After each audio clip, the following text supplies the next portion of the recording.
What if you had to spend your entire life in a bubble? Well, for Jimmy, a boy with a severely compromised immune system, that was a reality. This is his story. Straight out the womb, my boy was in a bubble. It wasn't until the age of 4 that he was allowed to go home. Of course, due to his condition, he couldn't go to school, so his mother became his teacher, though she had awful lessons. Why did the Indians move to reservations? Stay out of the white man's way. Whoa, that is not cool. But don't tell Twitter. Despite the bubble, one could say he had a mostly normal childhood. His mother cared for him, made him yummy food, and even dealt with his bubble bullies. You might be wondering how he got food in and out of his bubble. Well, the folks at NASA were kind enough to lend a helping hand. They developed a decontamination unit right into his bubble. This allowed him to eat his mom's delicious home-cooked meals. Nothing could beat Mom's homemade, vitamin-rich, soy-based, germ-free, fat-free fiber cookies. Wait, he's a soy boy. Some years pass, and Jimmy is all grown up. Then, one day, a girl moved in next door, Chloe. For Jimmy, it was love at first sight, though he was conflicted about his feelings due to his mother's teachings. Pinocchio came out of his plastic bubble, touched the filthy little next door, and died. That's oddly specific and relatable, Mom. Are you sure that's how it went down? Yep. Moving on, we enjoy a refreshing sight as Chloe washes her car. Damn, look at those moves. This gets Jimmy so excited that he, well... Talk about beating your... Yeah. His mother rushes in and offers some advice. Just do what I tell your father. Repeat the Pledge of Allegiance until it goes away. I gotta try that one. Later, we spot Chloe coming home after spending some time with a group of boys. Sus. They make fun of Jimmy and his bubble boy ways before Chloe storms off and decides to pay a visit to Jimmy's house. She slowly inches up towards his room and... What the shit is going on here? I was just playing. Oh, I see, Jimmy. Suddenly, Chloe's necklace grabs Jimmy's attention. It's a lovely pair. Hey, wanna see my guitar? It's super duper really cool. I prefer the skin flute, if you know what she means. But actually, Chloe agrees to come back tomorrow. She leaves, and Jimmy is left in a frozen state of happiness. Can't relate. While he stares off into the distance, his mother thoroughly cleans the cooties off of Jimmy's bubble. Unfortunately, she's not very supportive of his choice and friend. Thing tells me she's not the kind of friend Jesus would pick. Nonetheless, Jimmy continues to hang with Chloe. First, he teaches her how to play guitar. Harder. Whoa, slow down, Tiger. Suddenly, all the blood rushes out of Jimmy's brain and he has to recite the Pledge of Allegiance again. Are you okay, Jimmy? Yeah. Then, they go to the beach together. Sorta. They dance, wash their hair, celebrate Halloween, and she even gives him a present. It's just like me. One night, on Chloe's 18th birthday, she sneaks in through the window and is practically begging to get in the bubble with Jimmy. Come on, Jimmy, this might just be worth your life. She makes her way into the decontamination unit, but just before she can enter, she passes out. Mission failed. We'll get him next time. Fast forward to the future and we catch Chloe going to prom with her new douchey boyfriend, Mark. She takes a trip to the bathroom while Mark lights a ciggy and gets awfully close to the bubble. So what are you guys gonna do tonight? Apparently they're gonna sing and Mark gives us a demonstration. Sounds like fun. Thank you, Mark. Very cool. More time passes and Jimmy catches Mark pestering Chloe outside his window. Come on, it's been 2 years, babe. I'm waiting until marriage, Mark. Jimmy's rather depressed, but as always, his mother is there to comfort him. All women will leave you someday. It's true. One day, Chloe stops by to make an announcement. Mark proposed. I'm getting married. Based. She walks off, then the both of them can be seen thinking about life. Afterwards, Jimmy decides he's tired of sitting around and sulking. He embarks on a mission to stop Chloe from getting married to the wrong man. And he only has 3 days to travel to New York to stop her. To accomplish such a feat, he's gonna have to build his very own Iron Man suit. Like a much, much lamer one. As motivational Rocky music plays in the background, Jimmy completes his suit and takes his first steps. Way to go, champ. He makes it outside and starts running with joy. Yes, he takes plenty of stumbles, but goddammit, he's doing his best. He makes his way to a bus stop and, oh my god, is that Zach Galifianakis? The fat dude from The Hangover? Can I have an autograph? $260.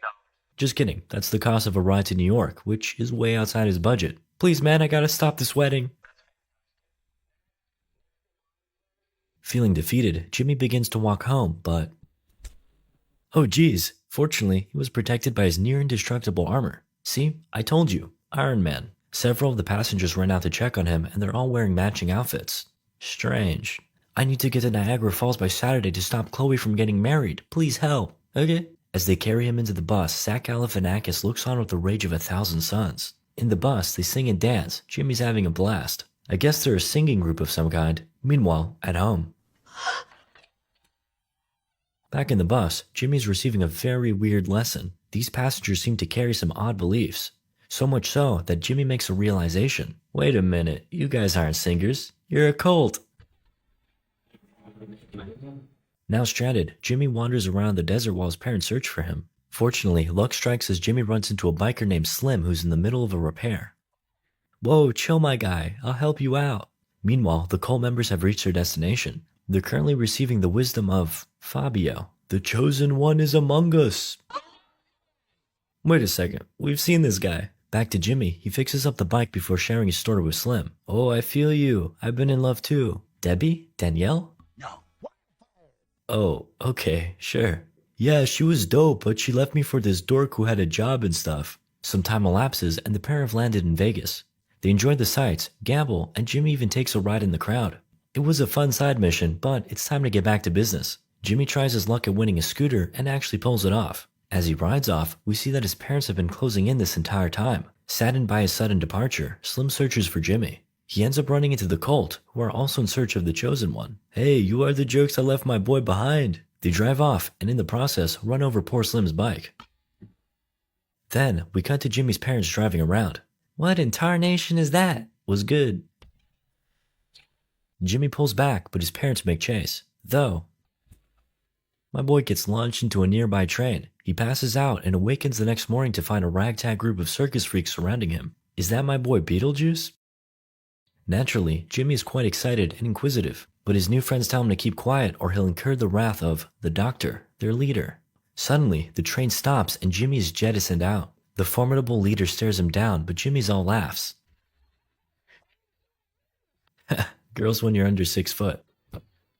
Boys when they're under 6 foot. Anyway, Mini-Me offers Jimmy a job, but he declines, citing his mission for love. No one will love you, Bubble Boy. Take my card. What's so wrong about my bubble? Then, he yeets him. Oof, he ain't looking so good. While Jimmy walks off, the freaks follow him, declaring him their new leader. Leave me the heck alone, guys. Okay. Moving on, Jimmy gets a new whip, but this isn't gonna last him long. He needs something with a motor. In search of such an elusive vehicle, he finds himself in a bar where he spots an Indian man being harassed by a bunch of meanie pants. Soon, they turn their attention to Jimmy and question his bubble. Well, you see, I was born without any immunities. What in tarnation is that? Uh-oh, everybody begins to panic. While they storm out, they end up setting the place ablaze. Though, with the help of Push Pop, the Indian guy, he makes it out safely. Meanwhile, Jimmy's parents have found the traveling circus. His mother attempts to entice their leader with candy so she can find out where Jimmy went. Afterwards, she calls up Chloe and blames her for Jimmy's disappearance. Apparently he's on his way to your wedding in a bubble suit. Huh? Then, she hangs up before Mini-Me speaks up. You two aren't going anywhere until I find my freaks. Oh, that's right. They ran off in search of their new leader, Jimmy. Oh crap, they're here, stealing. Back to Jimmy and Push Pop. They end up running over a cow, an event that leaves Push Pop in shambles. Because while in America cows are hamburgers, they're sacred in India. It's a Hindu thing. Google it. Unfortunately, Jimmy is left alone once again as Push Pop stays behind tending to the cow. Though, he at least leaves our boy with a parting present. Ice cream. It's his first time. Wait, stop, don't do that. You're gonna get a brain freeze. Also, this happens. No! Moving on, Slim has recruited his gang of bikers to help him search for our beloved Bubble Boy. And Jimmy's parents and Mini-Me have found another car. The biker gang end up running into Push Pop and have a go at his ice cream truck. Then, out of nowhere, the cult people pull up and run over their bikes. While the gang chases after them, we cut to Chloe who's getting fitted in her beautiful wedding dress. If only she knew the absolute level of chaos being carried out in her name. Let's check in with Jimmy. Looks like he's made it quite far on his own, having stumbled into another town. Though, he's about ready to fast forward the rest of the trip. How much for a ride to Niagara Falls? $500. Oh, okay, I guess I gotta go on another side mission. Jimmy enters a club, which just so happens to be offering a $500 reward for the best dancer of the night. Convenient. Oh, hey, I saw the sign about the prize. Everybody erupts with excitement as Jimmy's led towards the dance floor. Whoa, wait a second. This ain't a dance floor. Jimmy proceeds to battle it out in a mud-filled arena against 2 professional wrestlers. Meanwhile, Jimmy's parents, the Chili gang members, and, oh no, the cult members, they're closer than I thought. They snatch Jimmy up before he has a chance to hop in his ride. Fortunately, the freaks pull up just in time to witness his kidnapping. Jimmy is held hostage and nearly gets his bubble popped, which is a lot less fun than the fruit version of that statement. Before that could happen, Jimmy's circus friends pull up in disguises. They roll him the heck out of there, but end up running into the biker gang. No, Slim, these are my friends. It's okay. Shortly after, a brawl breaks out between the three groups, but amidst the chaos, Jimmy's able to hitch a ride of the old man. They drive off into the night, and of course, the usual suspects are following. Wait a second, Mini-Me, what are you up to? You little shit. In the morning, Jimmy awakens to discover that the old man drove through the night. Boggers. One problem. He's dead, I think. Jimmy tries to awaken him, but he just stares off into the distance. The situation turns deadly as they speed towards a dead end. At the last second. Now, Jimmy finds himself at a convenience store. Convenient. He uses a payphone to call Chloe, but instead gets Mark. You're a freaking weirdo, bro. You can never have Chloe. The call ends, and Jimmy reflects on the sad state of his condition while friendly cashier flashes him a smile. At wit's end, Jimmy whips out Dr. Freaks, aka Mini-Me's business card, and gives him a call. Hey doctor, it's me, Jimmy. And with that, Jimmy gives up his location to his mom. Well, now we don't need you. Poor guy. Back in the store, Jimmy clumsily grabs himself a beer before pleading with the cashier. I just found a dead guy in the car and my parents are coming to pick me up and this is the girl I love's favorite beer. Can I borrow it, please? Yeah, sure. Wow, awfully kind of that lady. Wait a second. Just outside, Jimmy sips away before his parents pull up. Then, him and his dad wait in the car while mom presumably takes a leak. I bet it was fun out there, huh, son? You know? Can you imagine if Neil Armstrong went to the moon but never stepped on the surface? And with those poignant words, his dad lets him go free. Soon after, Jimmy is running from his crazy mom when a whole ass plane pulls up. It's followed by the cult members, the gang members, and the circus members. My god, I wish I was this popular. Oh wait, I am. Seriously, thanks. Anyway, you wouldn't guess who the pilot is. Yep, the based boomer. Meanwhile on the ground, Slim ends up running into Jimmy's mom. Slim? Wildfire? Hey, this is awkward.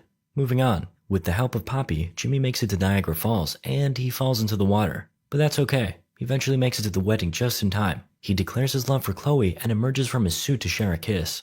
Unfortunately, her cooties are fatal to him. Psych! Turns out that while he was born with a problem, it rectified itself a long, long time ago. Thanks, Mom. Could have told me that. The pair end up getting married and find themselves celebrating with all the wacky friends Jimmy made along the way. We got Push Pop, who somehow converted the occultist to Hinduism, $500 man. The circus freaks, and oh my god, what happened to his parents? And with that, Jimmy and Chloe lived happily ever after. Hey, tell your mom you love her, and don't forget to brush your teeth. See you next time.